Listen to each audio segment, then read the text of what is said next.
Good morning.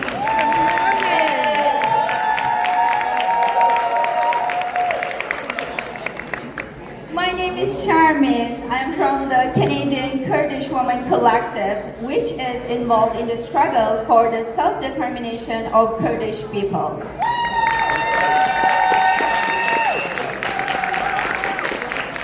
I wanted to welcome all of you to International Women's Day Rally 2026, along with my QMC Kat.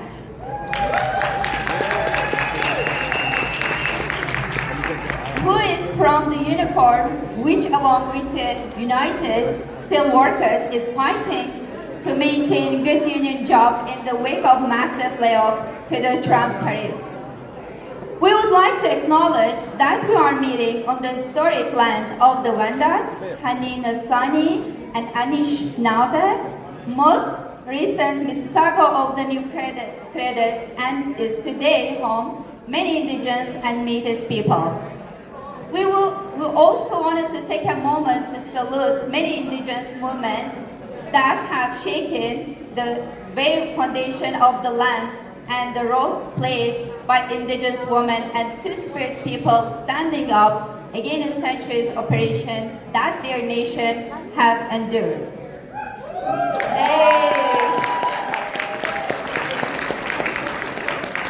We also recognize our African people who were stolen from their land and forced to work and enslaved in Americans, including Canada, to keep the hilda of capitalism moving.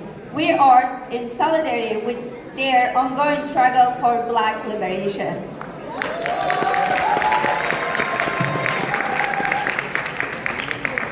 We also want to take a moment to remind you of the history of International Women's Day, which was first celebrated in 1910.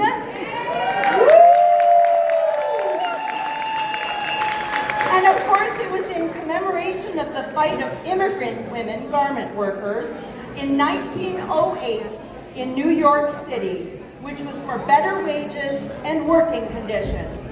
And are we still not doing that now? These struggles continued in the strikes of 1912 in Lawrence and Lowell, Massachusetts, when women speaking 22 different languages came together, echoing the cry of bread and roses. And we take our lessons from them. Our theme today is Rise and Resist, Uniting for a New World. We see the far right organizing around the globe, and big boo. And in the US, the vicious repression of racialized immigrants by the Trump government. ICE has terrorized people across the country, occupying cities and stomping on basic rights. Shame, exactly. They are marching in our streets in Canada, spreading hate and trying to divide us one from another. We won't let it happen. The world is in political and economic crisis. We feel every day the cost of living going up, rising prices at the grocery store, rents skyrocketing, our healthcare being privatized, massive job losses, and of course the ongoing climate crisis. The Carney and Ford governments are cutting services and jobs. War is raging around the world, and we are in solidarity with the peoples of Cuba, Venezuela, Congo, Sudan, and of course Iran.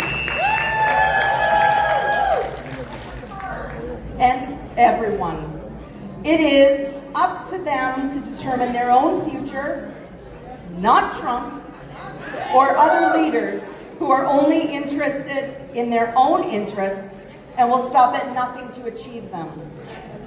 They are bringing a message of despair, and we are bringing a message of hope.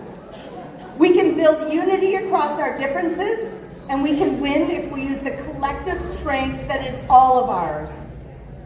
We have been organizing International Women's Day in Toronto since 1978. Not me personally, but Carolyn Egan in the room here has been fighting since then. Carolyn. And many other sisters. And we continue that tradition today, highlighting the grassroots activists who stood strong, fighting for a just society for all. We hope you will be inspired to join their struggles. We will first hear from Dr. Catherine Brooks, Pedunbun Migizi Kwe, who is an Anishinaabe Kwe elder, a member of the Bird Clan, KK, a member of the Bear Medicine Society, and sits with the turtles in the Oneida Longhouse. She is also a longtime member of the organizing committee for the International Women's Day Rally and March. Please welcome her to our gathering.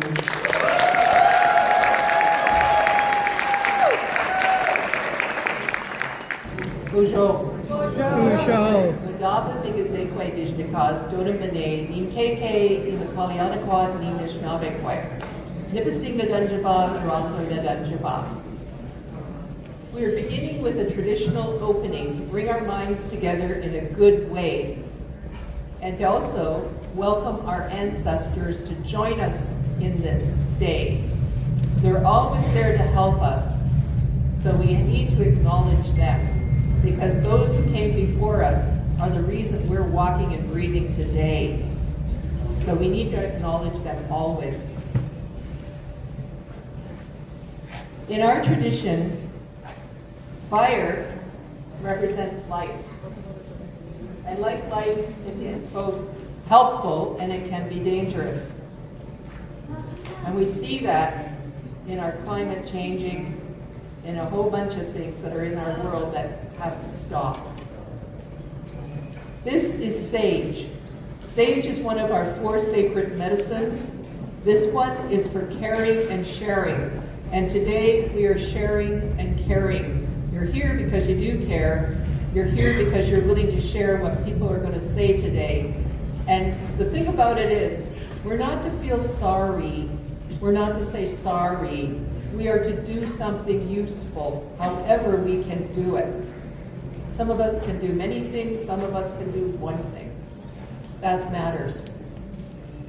We have a belief, my people. We have a belief in this prophecy of the 4 directions. That's represented by this symbol. And it says that the people of the 4 directions from all over the earth are going to come here to Turtle Island, and we're going to learn how to live in peace and harmony. And when we accomplish that here, we will go out to our brothers and sisters around the globe and also teach them how to live in peace and harmony. We're not so much on hope. We're more on belief and action. And sometimes the only action is prayer. There's that too. And that is an action that puts out positive energy into the world, and that can bring change. I'm going to salute the 4 directions. First, the east, the original direction of the indigenous people. And the south, the original direction of the people who come from Asia. And the west, this is the original direction of the black people. And the north, this is the original direction of those people that live in European countries. Each of us has our particular gift. Our gift as Indigenous people is perception. We know what cooks. The people of the South, the Asian people, their gift is understanding time and relationships. The people of the West, the black people, their gift is wisdom. And the people of the North, the white people, their gift is putting things into motion, making things happen. And one might always add, as the elders say, whether they should or should not. Is there anybody in this room who marched in the Ban the Bomb marches way back when? Woo-hoo! There's another one. We did that. We have been marching for a long time. And you know what? We're going to keep on doing that because that sparks us, that brings us to believe in figuring out ways to make things change. And that's what our ancestors want us to do. They want us to live in peace and harmony. If you're praying for strength, stop it. Because if you pray for strength, the way the spirits test for strength is by putting obstacles in your way. So pray for what you really want. Okay? All right, we're going to have a wonderful day and a wonderful rally, and I think International Women's Day should be every day.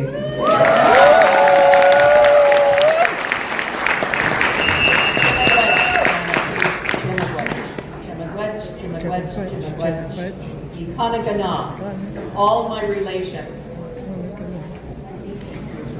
Thank you so much. Very inspiring opening. We will continue to stand shoulder to shoulder with the First Nation and their centuries-long struggle for justice. Before we introduce our next speaker, we are asking for a moment of the silence on the death of the Nancy Gravel. She was a woman of color who immigrated to this country and spent her life taking care of the needs of others. She was proud SEIU member, the steward and PSW who was tragically killed by family member of the client who had a historic mental health challenges.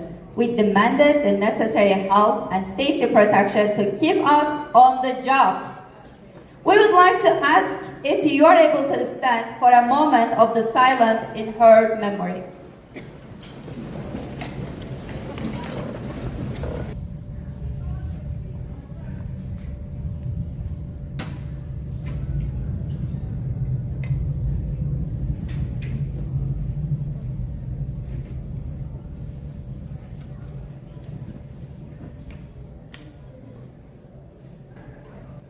Thank you so much. I would like to now introduce you Yolanda McLean, President of the Coalition for Black Trade Unions and Secretary-Treasurer of COOP, Ontario, speaking for the organizing committee of today's rally and march. Thank you so much.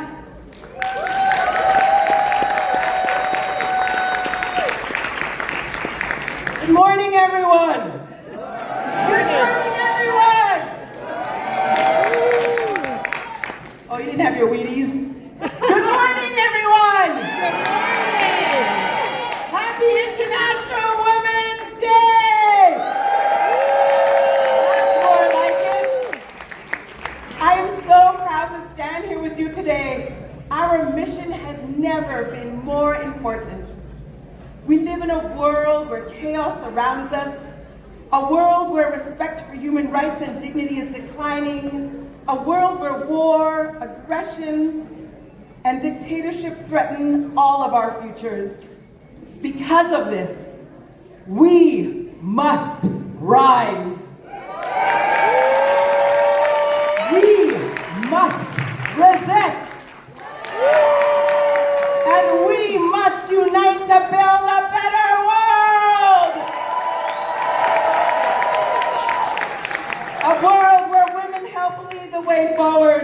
Women lead every single day in our homes, in our communities, in our workplaces. We set examples for the next generation. I want us to now take a time to think about just one woman that came before us, whose shoulders we lean on to do this work every day. A woman like Marie Curie, who changed science forever. Indira Gandhi, Rosa Parks, Viola Desmond. They both stood up for injustice. How about Agnes MacPhail? How about Judy Darcy? How about Cindy Bladstock? What about our mothers? There are thousands of women who have changed the world. Today, women continue to shape our lives as artists, entrepreneurs, mothers, teachers, caregivers, and leaders. They inspire us with their strength, their compassion, and their courage. But we must also remember something that's so important. Equality is not only a woman's issue, it is a human rights issue. We must stand up for what is right, and we must defend the rights of everyone, not just for the few of us. That is why we are here today. Today we march for equity and justice for all women. We must ask why women in Ontario are still earning less than men. Shame! About 89 cents for every dollar that a man makes. And for a Black woman, that number drops to just 59 cents. We must ask why families are still struggling for the $10 a day public childcare. And we have to ask why more is not being done to stop gender-based violence against women and girls, especially Indigenous women. This is all so shameful and violence that takes one of our sisters every 48 hours. Well, I tell you today we're marching for our families. We're marching to tell Doug Ford that starving public education, public health care hurts our loved ones, our families, and our children mostly. We march to say that good jobs and public services should not be sacrificed to benefit wealthy corporate insiders. And we march today to say that in the next election, we will hold you accountable. Today, we also demand action on the rising cost of living. Too many women are struggling with food insecurity, housing instability, and poverty. Governments must address the growing gap between the richest 1% and everyone else. Wealthy corporations and the richest individuals must pay their fair share. So we have some messages for these folks. Mark Carney, as you work to rebuild Canada's economy, housing must be a top priority. New jobs in growing industries must include opportunities for women. We must take a closer look at price fixing and excess profits in the food industry. And to Doug Ford, it is time to bring back rent control and start meeting the target for affordable housing. Now, our city's not perfect, but we're also going to give Olivia Chow a message. You keep doing what you're doing! Because Toronto is becoming more compassionate for our children, our families, and our seniors. On behalf of the IWD Planning Committee, we want to let you know that today is not just a day to celebrate women. It is a day to take action. It's a day to respect and value women's equality. And it's a day to challenge discrimination and support opportunities for women and girls to succeed. And it is a day to build communities where everyone, regardless of gender, has the chance to thrive and grow. Empowering women is not just a charity. It is justice. And equality, it benefits us all. So today, let us stand side by side in solidarity with shared purpose and with hope for the future. Let us move forward with courage in our hearts and equality in all of our actions. And I want you to repeat after me. Today, let us rise. Today, let us rise. Together, let us lead. Together, let us lead. And together, we will build. Together, we will build. A better world for all. A better world for all. Thank you very much.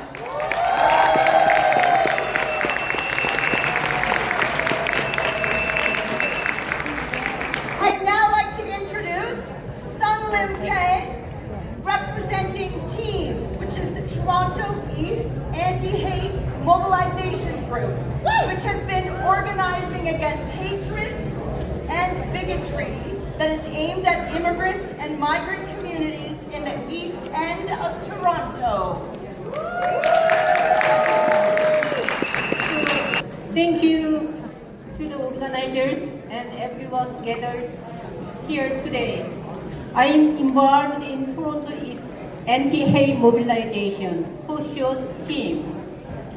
We are a grassroots group made up of local faith leaders, trade unionists like myself, social justice activists, community organizations, and residents. TEAM was formed in response to the growth of the far right in the East End of Toronto after Trump's election in November 2016. There are many incidents of hate, including attacks on refugees at the Radisson Hotel Toronto East in October 2018, a brutal racist attack on black trade unionists in Dantonia Park, and racist symbols like the nooses appearing at Michael Garron Hospital. Recently, we have seen emboldened far-right groups like Canada First trying to organize rallies and marches downtown with anti-immigrant and racist slogans. Proudly, people in our community have come together to challenge these actions.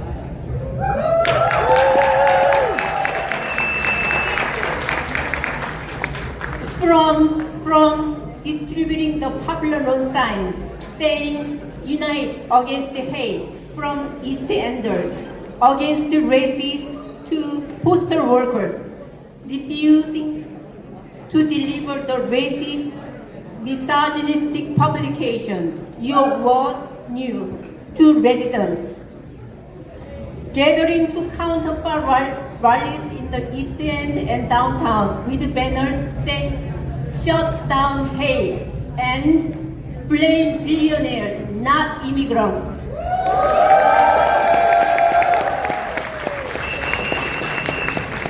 We have stood up to say that we are anti-racist community that welcomes refugees and immigrants and values our diversity.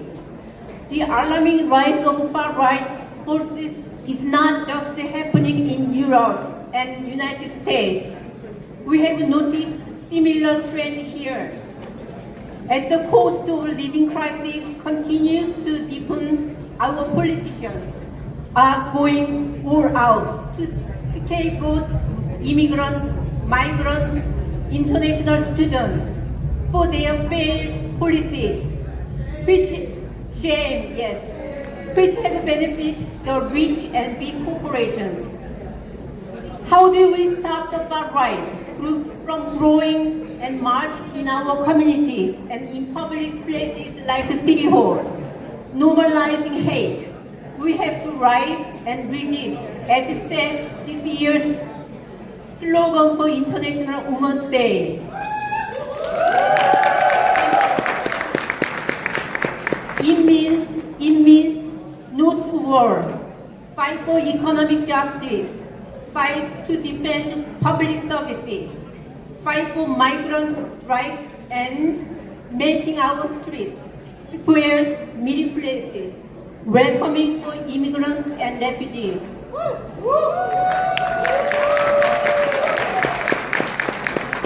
We needed to learn the lessons from the struggle in the United States, where people from diverse communities came together to act in solidarity and continue to organize together to fight off ICE in Minneapolis.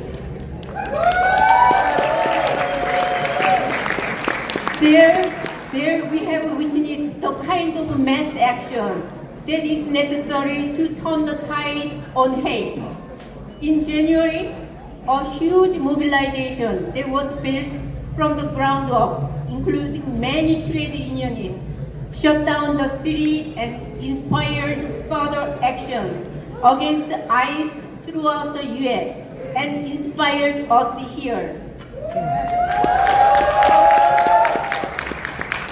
We can mobilize broadly in these numbers to challenge those who incite hate, racism, and transphobia and stop the far right from growing. To help build the fight against racism being peddled by our governments, politicians, and the far right, join the upcoming Unity Rally in D'Antonio Park, 11:30 a.m. on March 28th. To say immigrants are welcome here, not to hate, yes to solidarity.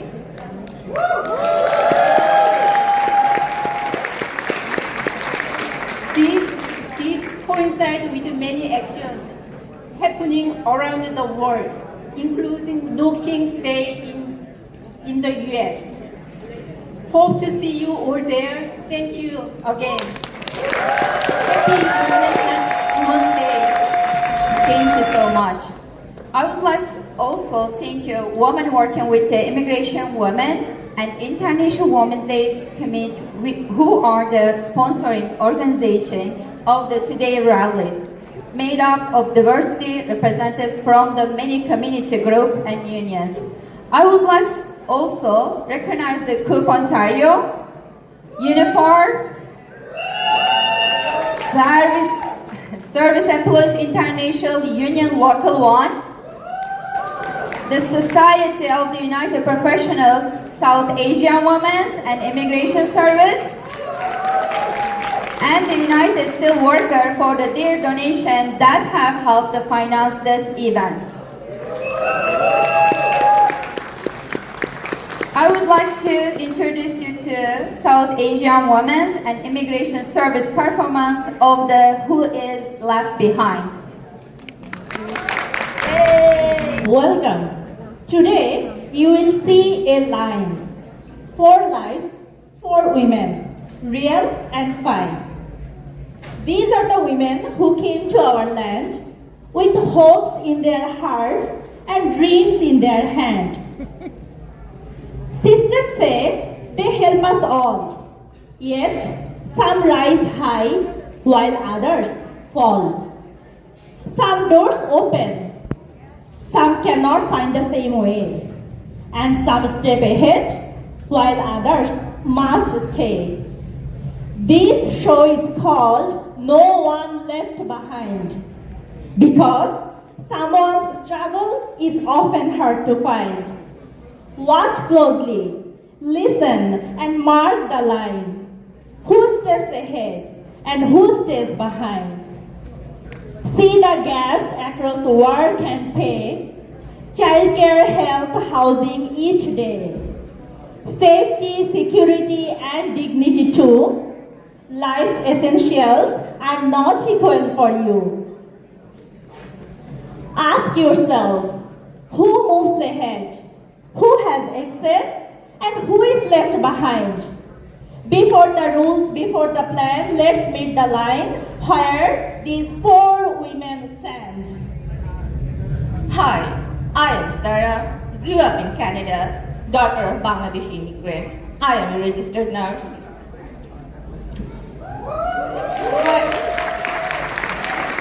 Hi, I'm Tanzina. I came to Canada as an international student to study computer science. Hey, I am Bina. I was a teacher in Bangladesh. Now I am working as an early child care assistant through a staffing agency. Hi, my name is Maria. My husband is temporary foreign worker and my status is open work permit. And I am working in food manufacturing company. Now, our first challenge, who earns enough to live a life with dignity and independence? Some policies help, some leave gaps. Let's see who can stay forward.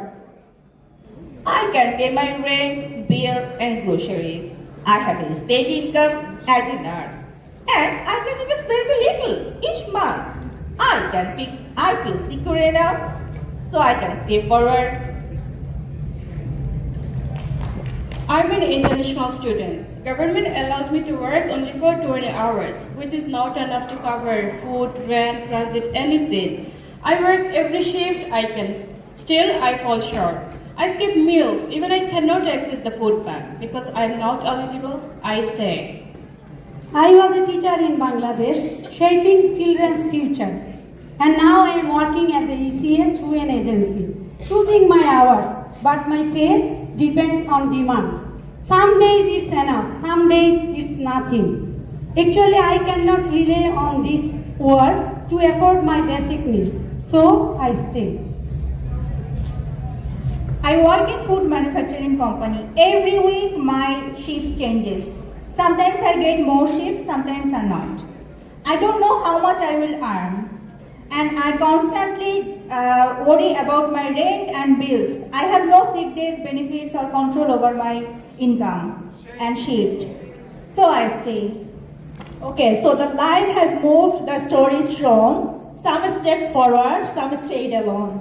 Gaps remain in work, care and health. Access and safety are tied to wealth.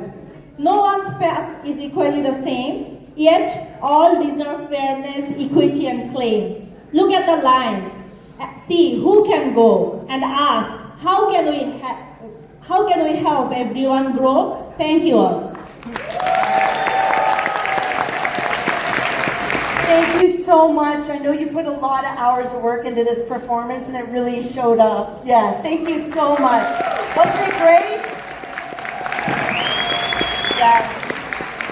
I'm now going to bring up Alicia Carty, who's a migrant worker. Yes, originally from Jamaica.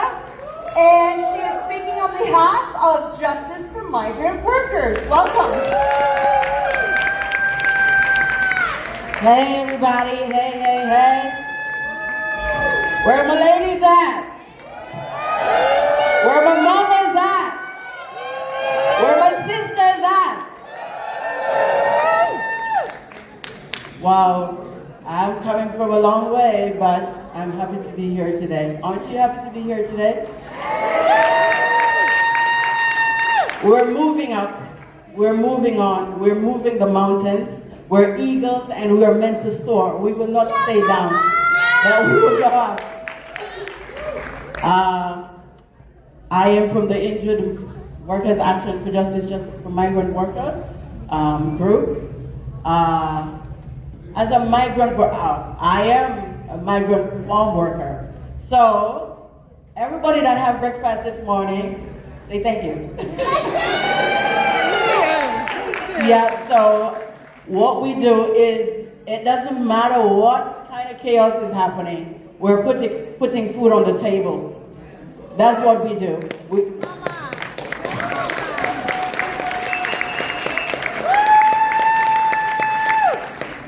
We plant it, we reap it, we pack it, we ship it, all of it.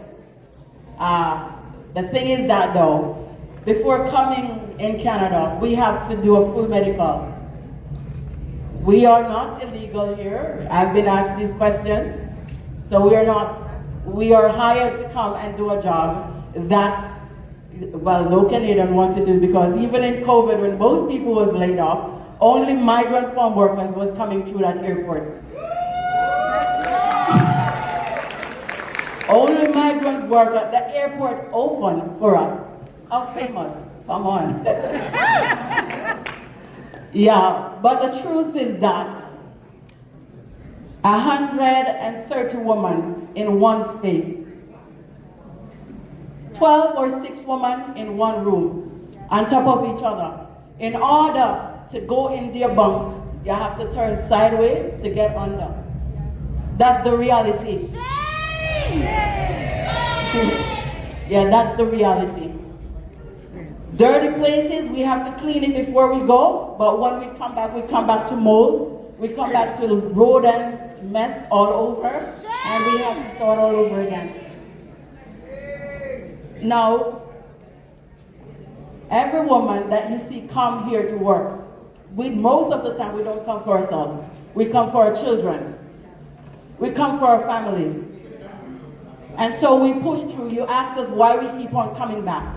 It is because we have a dream. We have a dream of a better tomorrow for our children, for our families. We have a dream that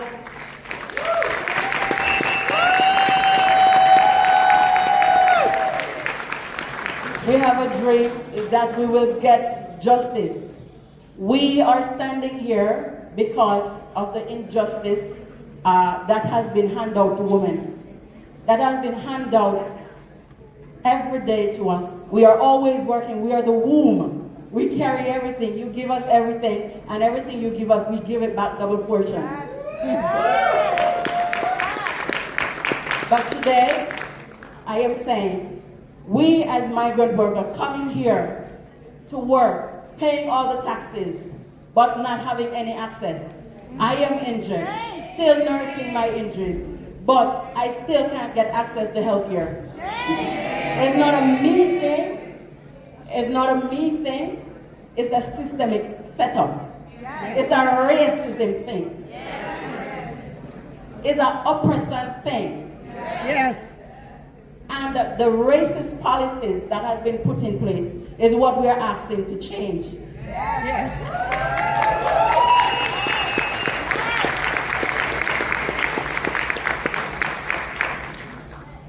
The imbalance in the system. We have been so oppressed and everything has been taken from us, but nothing has been given back. And we are here to say we will not stand down. We are people. We are in the workplace, we are called a number, and we are called sacks, and we are told to move our ass. We are tired of that old colonial system. It has to change. Equal rights and justice for all.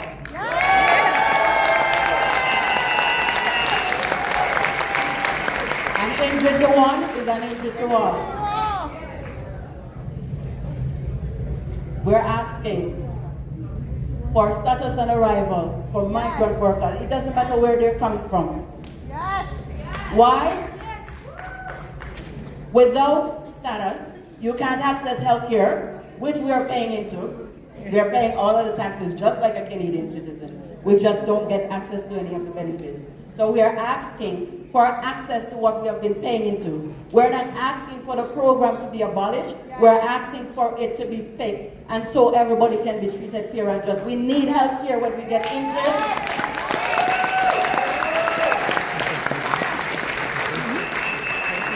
Because we did not come here injured. We have to be fit and ready. We have to do a full medical. So when we get injured, we should not be sent back home, but we should be treated here where we are injured until we can get back to working.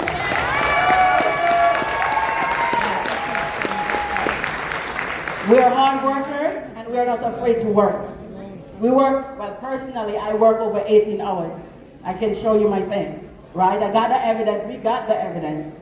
And I'm saying, if we're willing to work, why aren't you willing to give us what we have been paying into? Yes, ma'am. Yes, ma'am. What do we want? When do we want it? Now. We've got to rise up. Rise and take a stand.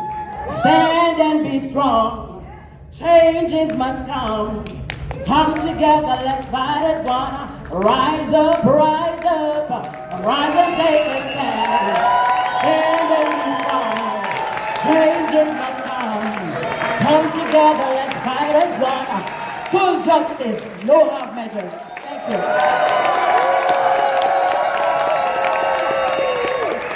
Thank you so much. Now I would like to introduce you a video clip from the activist from the Minneapolis, Marcy Parsons, who is president of the Minneapolis Teacher Federation and the veteran of the Black Lives Matter mobilization after the police murdered George Floyd. She has been leader in the residency against ICE in that city, which has been modeled to others across the U.S. fighting back against the government. ICE has terrorized people across the U.S., occupying city and stomping on basic rights. We've seen people rise up against this. They have organized neighborhood by neighborhood, protecting their through Minnesota. We have clip from the Marcy person showing that the fight is not over and determination of the people that the struggle will continue against ICE and the Trump government's racist attacks against immigration and migrant community across the United States. I've been hearing people use past tense, and that's part of the problem. We are not done. We are still fighting ICE in Minnesota today. Shame!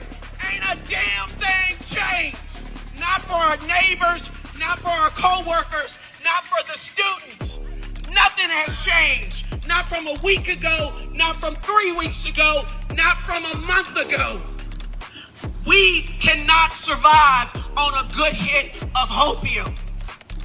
It might feel good for a second. You ever heard of a false spring? Just because it's feeling good right now doesn't mean the snow won't fall tomorrow, right? But we used to it, ain't we, Minnesota? So they think that we think that it's over. But I don't give a damn what the White House says or DHS says.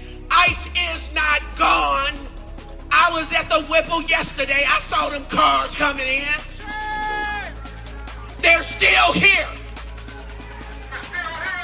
And we're not going nowhere. They want us to think that we won. You don't spike the football before you get the touchdown, do you?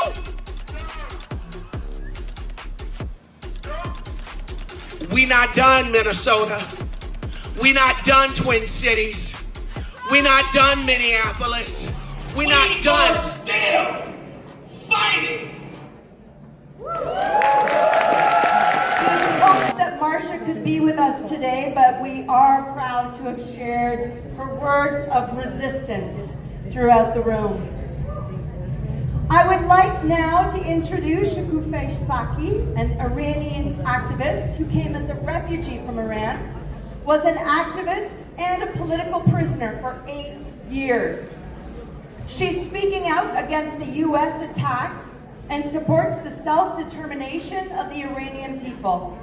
It is their country, and it is they who must decide their future. In response to the December-January uprising, over 2 days, January 8 and 9, the Islamic Republic of Iran carried out a mass killing of protesters, then moved immediately to the second wave, mass arrests, disappearances, the old carceral machinery it has relied on since its inception. And as the country slowly began to surface from the paralyzing shock, something else was already happening. The divine voice returned, first in mourning rituals, where grief refused to become silence, and then on university campuses, where students reclaimed presence. And it was at that very moment that the US-Israel alliance unleashed bombs on Iran. And within a week, the fire spread across and beyond region. Two fascistic, totalizing projects, politics of with us or against us, contempt for law, the normalization of mass death, free as governance, are now playing their war on the body of Iranian people. And I mean our bodies. Yes, our flesh, but also our nerves, our families, you see I'm shaking. Our families, our social bonds, our civic culture, our imagination. They are trying to drown the sound of Iranian struggle under the sound of missiles and militias, on the sound of goons, prisons, and propaganda. For decades, two patriarchal giants have been eroding the Iranian people, one through egregious sanction and economic strangulation, the other through suppression, prison, torture, execution, enforced silence. We are in age of wars all around the world. Wars come in different shapes and they ride on different logics. But war always feeds toxic masculinity. War inflates patriarchy. War increases the digital, military, and energy industries. War awakens the hunger for destructive power. And this is why now, when the world crosses a threshold, so must we. Because something in the world has broken open beyond repair. We are past the point of crisis as an event. What we are living through is a rupture, ethical, ecological, political, psychic. The old compasses are spinning and the survivalist order does not die. It mutates, it absorbs collapse, it survives collapse by making collapse its method. We refuse to choose between the two fascistic totalizing powers.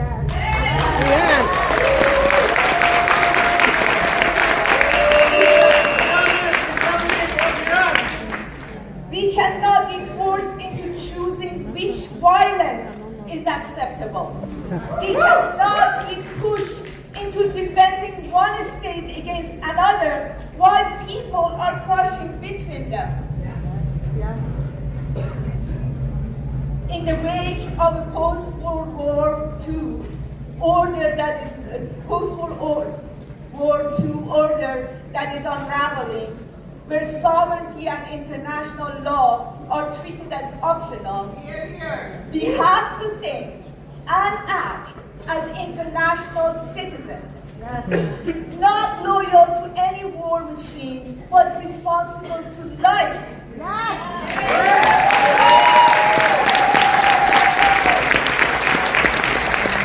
We need a global anti-war movement, not in defense of any particular state, but in defense of life with integrity for everyone. The movement that stands outside the survivalist logic of annihilation.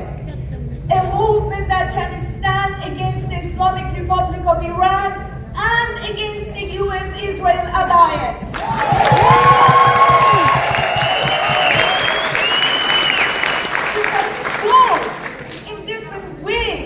Are destroying the condition for democratic life. Something Palestinians have been forced to confront under bombardment, siege, and impunity for years and years and decades and decades.